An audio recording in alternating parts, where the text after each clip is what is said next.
why are you putting certain messaging in these shows that are over sexualized? And it's like, this could appeal to kids. So who are you? It's a whole family watching it together. Who are you trying to fool? As soon as you ostracize your audience, yeah, then you lose money at the end of the day. And even down to this Velma show, there's a scene in the show, and it's 2 minutes long, of two 15-year-old girls fighting in a locker room, pretty much naked in a sexually suggestive way. They're fighting and struggling for 2 minutes. 2 minutes? And they're 15 years old. It's a locker scene because these are all kids. They're teenagers. These are all teenagers. Yeah.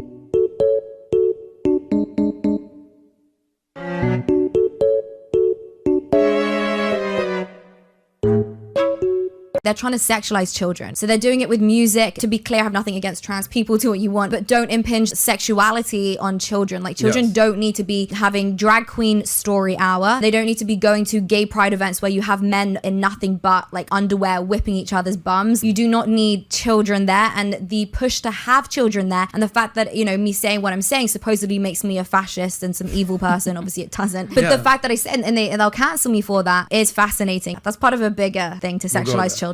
But it's, remember, but you it's meddling sexually, kids? It's sexually suggestive. And then they have a professor in it that apparently, you know, he's commenting on how pretty these girls are. So it's somewhat alluding to some passive, like almost pedo type, you know, humor. Damn. And then they've sexualized two 15-year-old girls fighting, like half dressed in a locker room for 2 minutes. That's nasty. So it's like, what are you trying to put out there? We've already covered, like I said, Balenciaga.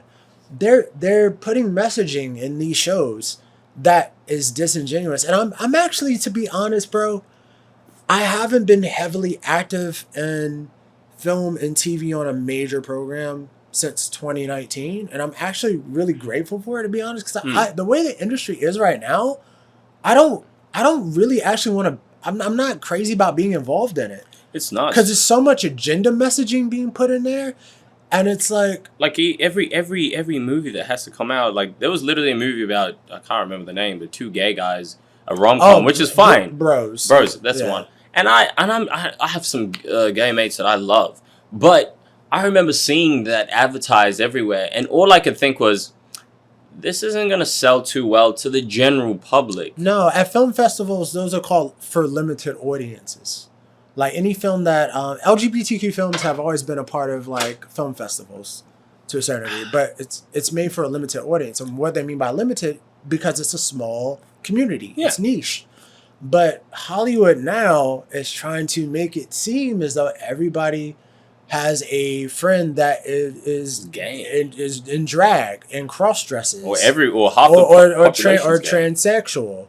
Like, they're trying to make it seem like this is this whole world out here of people that we all know, people that are trans, and we all know people that are, you know, cross dressers, or, you know, or all of our friend circles always has to have someone queer in it, and it's unnatural. What would be more respected, honestly, is not necessarily diverse homogeny in a TV program, making everyone still token. What would be more genuine is making diverse programming, where it's actually diverse because it's respectful of everyone's culture. Yeah, yeah. Not you trying to blend in a bunch of Western crap through everyone's culture. And everyone's culture all into one blender, and now we're all just sexual, and we're all just weird. And we're all just all feminists as well, all at the same time, and it's fake. Well, it's we all know it's fake, and that's why we don't want to watch it. It's so like you said, it's so disingenuous. It's almost a slap in the face, and it's so simple. And we've said this before. It's so simple to just. Yeah, we don't write new material. Yeah, we don't need Harfoots of color. We don't need African hobbits. Weird, you know how freaking crazy that look for us to watch The Lord of the Rings and see some like African people walking around on hobbit feet. Is it just me, or is Hollywood getting really, really lazy when it comes to diversity? Instead of giving us new original movies and TV shows, they just reboot old shows and change the main character to female, or they change the race. What I call blackfacing. I notice they really like to do this with redheads. Think I'm lying? Let's reboot Annie, but instead, make her black. Creative. Jimmy Olsen from Superman. Black Jimmy Olsen. MJ from Spider-Man. Black MJ from Spider-Man. Lesbian Batwoman. Lesbian black Batwoman. I think you get my point here. It's not that these characters are bad or that we're not appreciative of seeing representation. It's just you act like there's no black stories out there. When we get original shows, you cancel them or just kill them off. What we've been asking for is a recast T'Challa and a Storm with a dark complexion. It ain't that hard. And we don't need to be a part of your lore. We don't. We have our own have our own stories. Yeah, we have our own stories out of Africa. We have our own mythology, our own fantasies, and And if we don't, we can make up our own. That's the thing. Yeah, give us our own original IPs. We don't need a African Cinderella. Or Ariel. Or Ariel, because it's all insulting. That's for Ariel, for example, Little Mermaid. That's a Dutch folktale. You're insulting Dutch people by taking away their their original their stories. And if you can be creative enough to come up with Moana, which is an original Polynesian IP, you can do the same thing for Africans. Don't purposely race swap and gender swap so that people can be fighting. Yeah. Because we see it. You're purporting manufactured chaos. You're polarizing differences between men and women when we have more in common because we were born because a male and a female came together, gave us life. While in the U.S., they further developed what they called critical theory. It was designed as a strategy to change, revolutionize, and bring down America by criticizing it. Max Horkheimer, Theodore Adorno, and others from the Institute developed what we now call political correctness. George Lukács, Erich Fromm, Wilhelm Reich, and Herbert Marcuse developed the strategy of the sexual revolution, which they based on Sigmund Freud's pansexualism, the search for pleasure. Critical theory exploited the differences between the sexes to incite gender conflict. It exploited their commonalities to incite gender confusion. So why don't you show that beauty to families who are people that's your paying audience that's going to go to theaters? And honestly, mostly males in general are going to be the ones that go to theaters and support these programs, especially if it's action-based or whatever the case may be. So, I think Hollywood is starting to, become more aware that they can no longer do what they used to do in the 80s or, the 90s, which is just throw out whatever they throw out. And now we just have to accept it because we're just the audience. But now we have a voice. And so they'll classify us as toxic fans or toxic fandom. Yeah, I've heard that a few times. To Henry Cavill's, honor and respect, the guy who played Superman, he said fans have validity. They have validity in their critiques because they are paying for it. There's no such thing as toxic fans. No. They're telling you what they like and what they don't like, and that's the majority rules. The thing is, with Amazon, if they were told, oh my god, we love this, they wouldn't be toxic fans. Yeah. You're only a toxic fan when you disagree with that person's show or movie, but you're never toxic if you go online saying this is amazing, this is the best. In all aspects of business, the customers are right. Yeah. Whether that's someone coming into Starbucks and going, hey, something's wrong with my drink, hey, that's not quite mixed. Hey, that burger, I think I got some food poisoning from that burger. Maybe it's something to mix up. McDonald's, all these places will, work around to cater to the customer to make the best experience possible. Exactly. The only few industries that the customer's best experience possible does not matter seems to be movies and entertainment. Yeah. What the fuck? There's no cheese? Son, hold on, son. Because you want to know why? They want to control the narrative. And unfortunately, I'm so sorry to tell them this, but they don't have that power anymore.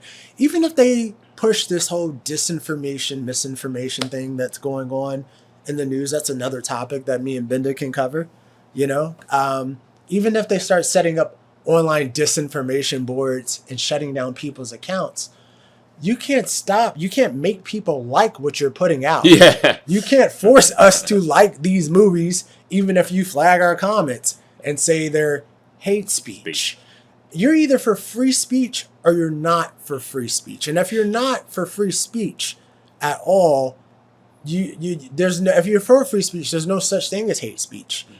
People are allowed to be wrong and also to learn and have a teachable moment. Yeah. So if you go back and find old tweets from somebody on something that they might have said years ago, it's okay for them to be at fault years ago and maybe be in a different space now. Yeah. It's okay for us to have maybe not the best perspective, and you guys check us in the comments. Yeah.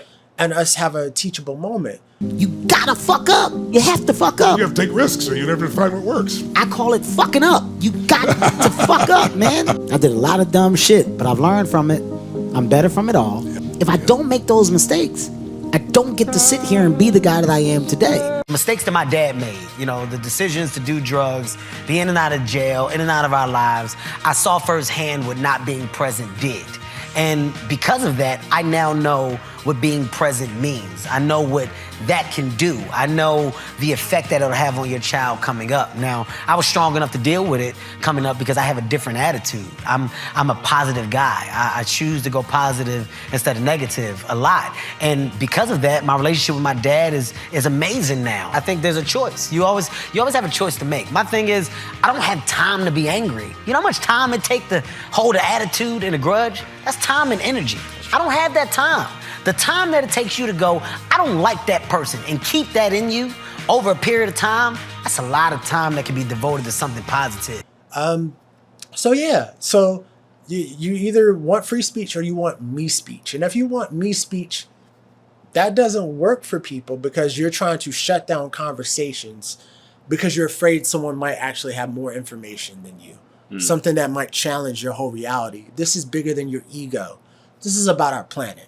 You know, so that's where me and Benda come from. Yeah. You know? No, I agree. I agree. Wholesome messages, holistic, you know? Yeah. We can cancel you, by the way, which is the stupidest shit that I've ever fucking witnessed in my 40 years of life. The whole idea of, I can kill you today with the goddamn click of a button, I can end your life. By the way, this is a real feeling that people have. I'm in control of your life. If I want your life to stop and be over, I'll cancel you. Yeah. And that means you can't live no more. That's how ridiculous it is. Think about the meaning of cancel culture. So you're saying that my life is over, I can no longer survive or provide for myself? Cancel. I don't know, figure it out. You're canceled. Dave Chappelle said, fuck all that. Do what you gonna do, I'm gonna do me. That is epic. That is groundbreaking. That is GOAT-like behavior. So I bow down to Mr. Chappelle. He's very important. He's one of the most important figures in the history of comedy. Absolutely. Because of the fact that he's willing to do this when the scrutiny is the highest, you know, and also just his story, the way he did it, the way he walked away for 10 years and then came back and immediately went right to the top. The only thing I can touch on that is, like he was saying about the customers being right, is, you know, you don't walk into a place and someone goes, oh, you know, like my machine, toxic, my machine's broken, and they go, toxic customers. Well, you're wrong.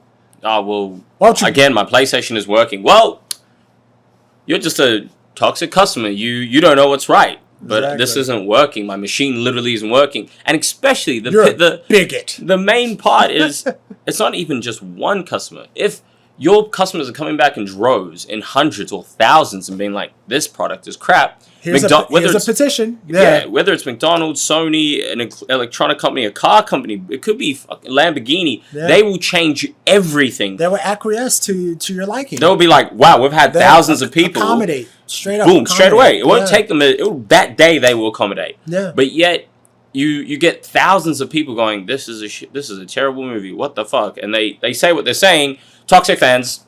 So you're telling me the majority are all wrong, but the 3 executive producers on the show are all correct? All correct. All 3 of them sat there and went, This is a good show. And then everyone, the ratings are terrible. Everyone hates it. No one's watched it. You lost $1 billion. I think we still did a good job. I don't know any job on the planet where you can lose money and still make money as a human. Like, we're out here winning. Yes, Queen. Queen, what the fuck? If me and Kels were working at PwC or Deloitte or any major corporate company and we lost them $1 billion, we would be fired yesterday. We would not get a clap on the back. We would not be. They wouldn't care about this. Our customers are toxic. That's why they didn't want to buy from me and Kels. Oh, is that why? Oh, in that case, don't even worry about it. Don't even worry about it. You know the billion? Don't even worry about it. I didn't know they were toxic. It's a write-off. I didn't know they were mean to you. Why didn't you just tell me? Apparently, they can't take the loss. That's why Bob Chapek came back in at Disney, and they fired the guy who took over. I heard that. At Disney. They fired him on a Sunday while he was at a concert. I think, I'm not for sure what concert was. Bob Dylan or something. I think he was at the Hollywood Bowl, but he was at a concert. Of course. And they fired him on a Sunday. No one gets fired on a Sunday unless it's an emergency. 100%. So apparently Disney couldn't take the loss. And so they put the same guy back in that actually kind of set up this whole chaotic infrastructure that is currently going on with modern films, where right now they're putting ladies in power, which is not a bad thing, but they're doing it according to ESG, economic and social governance. So they're putting women in positions of power for checkpoints, social checkpoints. And they're saying there's a lot of films and there's a lot of programs that have actually done pretty bad because they put people in power that they weren't for sure if they were competent or not. They just did it based off race, based off gender. And so you're getting a lot of messed up programming. There's actually shows right now where they've gone back and said, you know, we actually did an action series and now we've made some mistakes. And so now if we hire a female director, we're just going to actually put in an action director with the female director. We'll have her shoot the social scenes. We'll have the action director shoot the action scenes. Because we've had programs that have bombed because we put a woman in a director's chair and she doesn't know how to direct an action scene, you know, and they're saying that's not saying that women are incapable of it, but we're putting people in that it's not their expertise and we're blowing massive amounts of money on programs where people aren't actually proficient in what they're trying to direct. And it's like any job. You're not going to have me be the head of a law firm. It just doesn't make sense. No. Like, you can't. Well, you can. Yeah. I'll just lose you a lot of money. That's all. I'm not saying that I can't do it. I'm saying you will lose money. And if you're okay with that, then I am happy to run your company for you. What? If you got money to give away, donate it. Give it to us. I will happily run a company. I don't mind. You know, exactly. I don't mind being CEO for a couple of years. Yeah, we got a dope movie, you know. So like, feel free to pass it to us our way. Yes, please. Matter of fact, we can do it without your endorsement. You know? We can do it without trying to, leverage some of our IP. We've got our own creativity, but nevertheless, just do it for better causes, and don't forget your audience. Don't forget who you're speaking to. Keep your audience in mind. Hey guys, if you want to watch more clips, click here. And if you want to watch the full podcast, click right here.